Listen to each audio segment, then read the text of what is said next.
படைத்தான் இறைவன் உனையே, மலைத்தான் உடனே அவனே.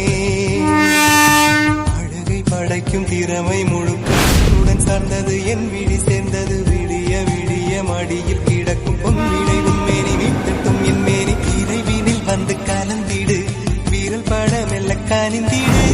உடல் மட்டும் இங்கு கிடக்குது